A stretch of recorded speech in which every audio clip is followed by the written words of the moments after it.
What's going on, YouTube? It's your boy LexThomas21 sitting here with my twin brother Myron. Say what's up. What up? Here back with another movie review for Harry Potter and the Chamber of Secrets. We just got done watching it on Blu-ray, and like I said, they all look great on Blu-ray. It's worth the watch. I own them on Blu-ray and DVD. Here we go, giving it a quick review. This is also where it retains spoilers. So if you haven't seen the movie and you want to see it without knowing it, there's a book on it. Come on, you guys. If you guys haven't seen this, where have you been? You've been living under a rock.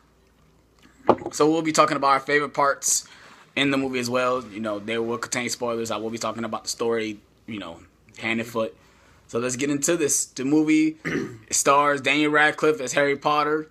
It starts off, he already had 1 year Hogwarts. This is his second year Hogwarts. It starts off him being at home, find out that there are going to be terrible things happening at Hogwarts. And there's a little house elf named Dobby there to tell him, and a lot of things start happening after that. It involves the Chamber of Secrets.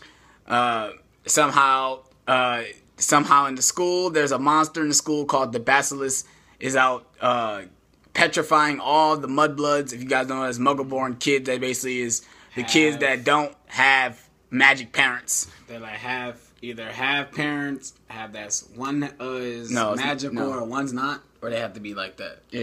That's a half-blood. They're okay. Mudbloods mean Muggle-born mean both parents are not magically, right. You know, they're not magical. And basically Harry and the gang has to figure out what's going on with the problem, and basically, you know, gotta try to solve it.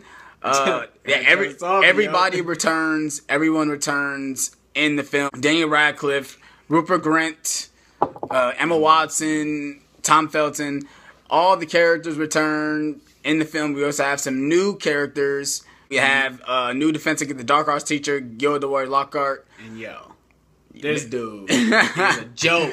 This guy is he's a fraud in the Wizarding world. I wish they didn't do that, but they had to bring some comedy in there. But I wish they didn't do that. I wish they didn't. This is my favorite one of my favorite ones out of the franchise. It got more mature, it got more dark with the film.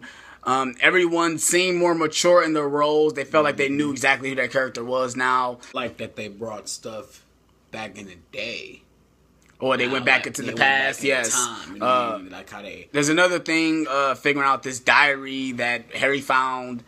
It involves Tom Riddle. It turns out Tom Riddle is Lord Voldemort. That was him when he was young. They go back into the past, figure out what the Chamber of Secrets was opened the first time. I like those scenes. Those scenes are really well developed and well put together. Tell the story right. Stuff like reason why, what happened. Chamber of Secrets has been open, and it's this little basilisk snake thing running around petrifying all the kids, Muggle-born and all that. And so he was the one that opened the Chamber of Secrets. Tom Riddle was. Everybody thinking it's Hagrid that did it. So they sent him off, and now it's up to Harry and Ron to figure out what's going on, see what's going on. Harry goes into the chamber, fights the basilisk, win it all. Yeah, those are my favorite moments. We're going to get into some favorite scenes right here. Of course, my favorite moment is where they go into the Dark Forest and finds the big spider. And Ron is literally sitting there petrified, like, oh my god, what is going on here? Harry's just like, no, calm down. Yeah, the car comes out of nowhere and saves them. Another favorite scene is Quidditch is a good scene in this movie. Turns out Malfoy is now a seeker now, and Harry has to, you know, he's getting chased by this bludger, and it's a lot of crazy things going on, and Malfoy's trying to stop him, you know, whatever, and I think one of my favorite scenes has to be the ending. The ending when Hagrid comes in? Not that part, but the ending with the basilisk. Oh, yeah. When Harry has the sword. The battle is, the snake is big as fuck. The snake is big. Like, you'd be like, whoa, like, oh, no, you run. So he runs, falls, you know, you think, oh, he dies. A bird comes to help him out. Yeah, the fox comes in. Blinds him out. Now Harry has an advantage. Well, he doesn't have an advantage, but he does. He won't die because if he looks at the snake, he dies. That's why I kind of feel like he blinded the snake for a good cause. So he doesn't die. The whole catch was the basilisk kills when he looks at you in the eye.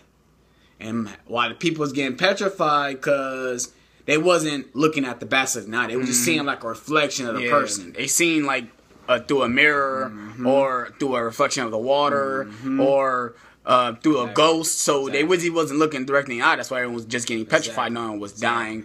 That's really what I loved about this film. Everything just felt more bigger than what it was. It felt like it was becoming a bigger story. Yep. I felt like the character was going through a lot of things in this film. And another main plot line in this movie is that everyone thinks it's Harry that is the heir of Slytherin. Everyone thinks he's the one that's petrifying everybody. Yep. He's the prime suspect. He's the number one suspect. And it really doesn't make sense, because how could Harry do all this stuff? I mean, yes, he does speak Parseltongue. Yes, he does know. Yes, he should have been in Slytherin. But it doesn't make... And when I first saw it, it didn't make any sense. Like, why are you guys blaming this kid? It's because he's Harry Potter. That's why they're blaming him. And they want to put the blame on the kid, or the famous kid. Right. You know what I mean? I love the one scene, especially where they find the cat, Mrs. Myrtle, hanging, and then Snape is like... maybe the kids were just at the wrong place at the wrong time. They looking like, is this Snape that just said that? Be like, hold on. And he's like, oh, snap, here he goes. And he says, like, basically he wasn't at dinner. Oh, maybe he could have did it. But it really doesn't make any sense that he would, be the one to be petrifying all these kids. And it don't make no sense. But that's one of the things I love about it, is like Harry had to go through a lot to try to prove himself. Like, oh, it was not me. Then he tried to figure out it wasn't Hagrid, but it wasn't Hagrid. Right. And they first it was Harry, now it's Hagrid. Now once it's not either of them, they don't know who it is now until they go into the Chamber of Secrets and find out, oh, it's Lord Voldemort the whole time. Yeah. Speaking of the more characters in this film, we had Ron's sister is now a big part of. Her name is Ginny Weasley, the actress who played her. I think her name Bonnie Wright. She did an excellent job as well. She's actually the person that's petrifying everybody. She was the one that was behind the whole thing. She was being controlled by the diary, doing all this crazy stuff. She was the one that was put in the Chamber of Secrets, and Harry had to go after them. I think all the new additions in the film were a good addition. We also have Malfoy's father came in as well. He's the one that gave Ginny the diary in the beginning of the film. That's what basically started the whole thing. It was based on a chain action. He gave it to her, so that's how she became obsessed with it, or possessed by it. I think Jason Isaac, that's who actor who played Malfoy's father. I think he did an excellent job. He's always good in any role he does. He does a good job. Can add Ron's father as new character. Ron father, yes, he's a new addition as well. They added a new teacher. They had a couple new teachers. New teacher we didn't see in the last film. They played some big parts in this film as well. Christopher Columbus came back and directed this as well. He did an amazing job again. He knew exactly what this movie was supposed to be. He knew exactly what he had to do. It's still lightweight, kid-friendly movie, but it's a little bit darker than the first one. He had to go darker because if you read the book is a lot darker than the very first book. And everything played out well. John Williams came back and did the score, did an amazing job again. You can literally sit there and hum the music and you know exactly what's going on. You know exactly what scene is which. Each music goes with every scene beautifully. That's really the only thing I really want to talk about. I really enjoyed this film. This is one of my favorite ones. When I was young, I really wanted to see this. I really was pushing to go see it. I really didn't get to go see it. But when I had a chance to see it, I had to see it. And we loved it. And we loved every moment of it. Every moment of it. This is what a sequel's supposed to be. It's supposed to bring you out like, oh, this what happened? Yes. The sequel is supposed to top the first one, and I believe, in my opinion, it did. It topped the first one. It did. By the maturity-wise, by the acting-wise, by the story, by the movie itself, it brought it all in. To me, it brought it all in. Score. Give me a score, bro. I give it a 9 out of 10.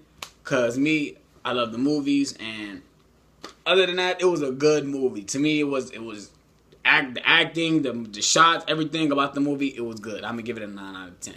All right, my score, I give it a 9.5 out of 10 because it just, like I said, everything about it it heightened up this franchise for me. Everything got darker. Everything got more serious. It really felt like Hogwarts was not a safe place in this film, and that's how it's supposed to be.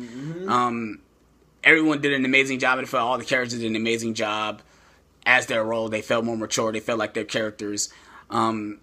And I recommend everyone watching this as well. Everyone watch all these films. They're really good films.